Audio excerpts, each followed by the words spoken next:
Jesus fasted for 40 days and 40 nights, and afterwards he was famished. Will you pray with me? Thank you, merciful and loving God. Thank you for this worship celebration. Thank you for your children, your people who have come to ascribe power to you, to worship you in spirit and in truth. Thank you for ministering to us through the prayers and the reading of the word and the ministry of music. Thank you for all that we have seen and heard of you thus far. And as we go into this preaching moment, take it, O God, make it your own. Speak through these lips of clay that your people might hear and be transformed. May the words of my mouth and the meditation of every heart be bound and accepted with you in all the places that you are. In your many names we pray. Amen. The test of our faithfulness and our identities as God's beloved comes after we have made it through the wilderness. The test comes after we are united with and empowered by God. Too often we assume that our journey of formation and preparation is the time when we are at our most vulnerable. That is in that period when we are praying for God to show up, to help us, to do something, to make a way. It is at that time that the devil is most likely to entice us. And we look at the people around us who seem to be so prayed up and so spiritually mature and spiritually strong, and we get sad that we aren't as strong as they are. Oh, the temptations are all around us. We fear that those powers and principalities that seek to tempt us will get us because we are still in the process of becoming.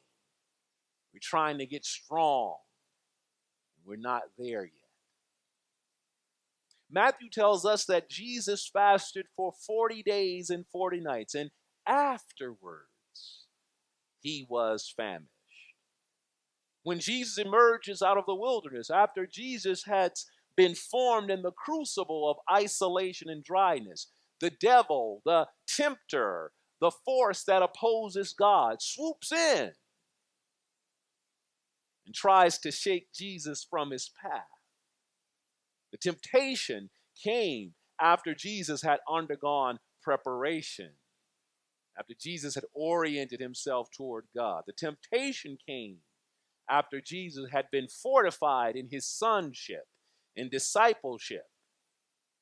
I could hear Jesus say, I know who I am. And the devil says, so do I.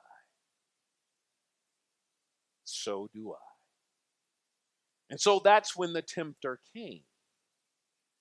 And Jesus was ready. Now, I want to disabuse you of something. The tempter is not the character in the red suit with the forked tail.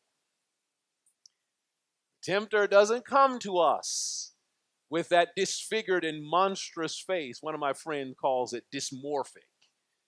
Jesus does not come with that distorted face that is popularized in our horror movies. But the tempter is a force. The powers and principalities that work through our minds, our consciences, and our intellects to entice us away from God, to make us forget our identities as God's children, to interfere with our connection to the divine. And so it is at this moment that Jesus is most vulnerable to the enticements to glory, to the temptation to take a shortcut to realizing his dream as who he is. Jesus has been affirmed as God's beloved in baptism. He makes it through the wilderness. He emerges full of power. And he's ready for his mission and ministry. He's gone through that 40 days and 40 nights, and he's ready. Satan wants to throw Jesus off balance. And he comes right there. And the tempter's voice is seductive. And guess what? It rings true. We often say the devil is a lie. Sometimes the devil tells the truth. Sometimes the devil makes logical sense. Sometimes the tempter tells you exactly how it is. And so that voice is very seductive. If you are the Son of God, satisfy yourself. Make some bread, man. You're hungry. Bread is good. Do it.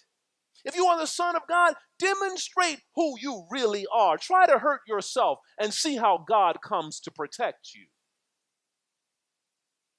You are the Son of God. You have power. But guess what? God is taking too long. You can have it right now. All you have to do is to come and make common cause with me. Join me. And you can have it right now. You don't have to wait. Each of these temptations seek to sever Jesus' connection to God. Each of these temptations ask Jesus to turn inward. And according to the way the world is organized, it makes logical sense. Use the power that you have gained to serve your own interests.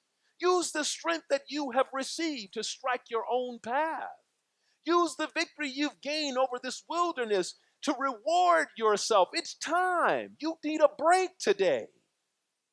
You've made it. And here's the most important thing. Because of who you are, you don't need God. You're strong. You don't need anything. But Jesus resists. He relies on the God who has chosen and affirmed him. Jesus orients himself solely toward God. And he remembers who and whose he is. Everything the tempter offers, Jesus, is a gateway to idolatry, to selfish ambition, to destructive power. All the ways and beliefs and actions that oppose God's love, grace, mercy, and forgiveness. Everything the tempter wants Jesus to do is a demonstration of cheap grace, of a prosperity gospel. You know what I'm talking about. It's about religious exploitation, trying to convince you to give, only so that you can be better and prosperous. It doesn't look out there.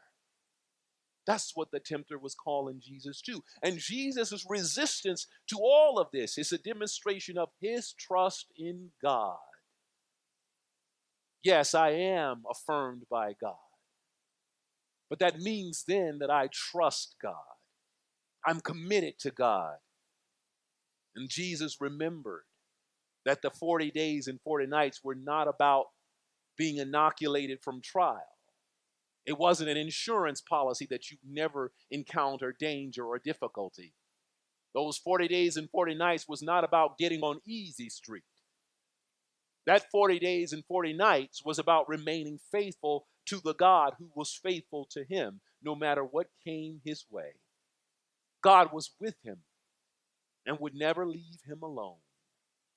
God brought him through the wilderness, and God would be with him going forward. And Jesus resisted the tempter. And Matthew says that after all of that happened, the angels, the messengers of God, the ones who look after him, waited on him. But here's the thing. The tempter would come back. The tempter would never give up trying to shake Jesus off his path. No matter how strong Jesus was, the tempter was always going to be there to sever the connection to God. You see, I know all of us in this room have gone through many 40 days and 40 nights of journey through the wilderness. We have all wrestled with the isolation and dryness of figuring out where we're going to go, what we're going to do next, how we're going to make it to that next level. 40 days and 40 nights without a drink or without drugs or without sex. 40 days and 40 nights without the person to whom we pledged our love and life. 40 days and 40 nights without the friends and families we thought would accept us just as we are. 40 days and 40 nights of wrestling with the forces telling us that it may just be better to give up. 40 days and 40 nights of trying to silence the voice that tells us that we're not worth anything, that God can't love us, we're not lovable, and we don't deserve love. 40 days of 40 nights of trying to make it. And then we know the feeling of joy and possibility because we made it through. We got through all of that nastiness and that ugliness and that isolation only to be knocked back down. To have the temptation come striking back, to throw us off balance, to shake us from the course we have fought so hard to get on. And Jesus' experience tells us that our test then begins most often after our time in that wilderness. The temptations come after the 40 days and 40 nights of formation and preparation. And the fundamental question for each of us this day, when we find ourselves confronting the powers and principalities that want to separate us from God, the question is, will we remain faithful? Will we lose or forget our identities as God's beloved? Will we give in to all of the stuff that distracts, distorts, and destroys us, that destroys our beings, our commitments, our communities, our relationships, the things that keep drawing us away from God? Will we resist it? Remember, the powers and principalities work through our minds, our consciences, our intellects, usually the things that can be good, and all in the effort to entice us away from our identities as God's children. It is the tempter who tells us that after we made it out of the wilderness, we're strong enough to make it under our own. It is the voice of the tempter that tells us that we are worthless and unlovable because we happen to be gay, lesbian, bisexual, or transgender, and that we should deny ourselves so that we can be accepted. After we have achieved some measure of success, it is the voice of the tempter that tells us that we should hate or dislike our neighbor because they are more successful, they're more beautiful than we are. And somehow it diminishes us. It is after we have gotten sober and began to rebuild our lives and our relationships that the voice of the tempter tells us that we are never going to be happy or at peace unless we have another drink, another fix, another hit. It is after we have loved for a long time and felt that wonderful, beautiful way of being in relationship and maybe lose it. It is the voice of the tempter that tells us to dishonor our bodies because the only way to really know love is to give your body away in sex. The tempter is seductive. And every one of these temptations is Satan's way of trying to separate us from our truest identity, God's people. I want you to know something, though, that the temptations that come, they do not determine who we are. The temptations that even lead us astray doesn't mean that that's who we are. Even if we give in one time too many, it doesn't mean that that's who we are. We are never not God's own. We're never not God's beloved. We are never not loved or forgiven. So whatever temptations come, whatever the tempter entices us to do, just remember that we are God's beloved and hold on because God has not forgotten or forsaken us. In those 40 days and 40 nights of trial that we have all undergone, God has empowered us to resist it. Oh, I know it doesn't seem that way. As I said, the tempters can make a lot of sense. But in that crucible of isolation, of failure, of getting up and knocked back down and getting up again, God has empowered us to resist. God was there with us in the wilderness. God will be there when the temptation comes. God was there when we were at our lowest. God was there when we were up on the mountaintop. No matter where we are, God will be there. And so now we can stand against the powers and the principalities that test us. We hold on to God who holds us so closely and tenderly. We trust God to be all that we shall ever need. We remember that we are God's beloved, made in God's image, made of divine stuff, touched and breathed with the life of divinity. Oh, that is who we are. And so, as you go through this Lent, this 40 days and 40 nights of wilderness, I just want you to know something, that when you come out of that 40 days and 40 nights, when we celebrate that Resurrection Sunday about how we made it through, and even for those of you who gave up meat and chocolate, and then you get to eat it when you get back,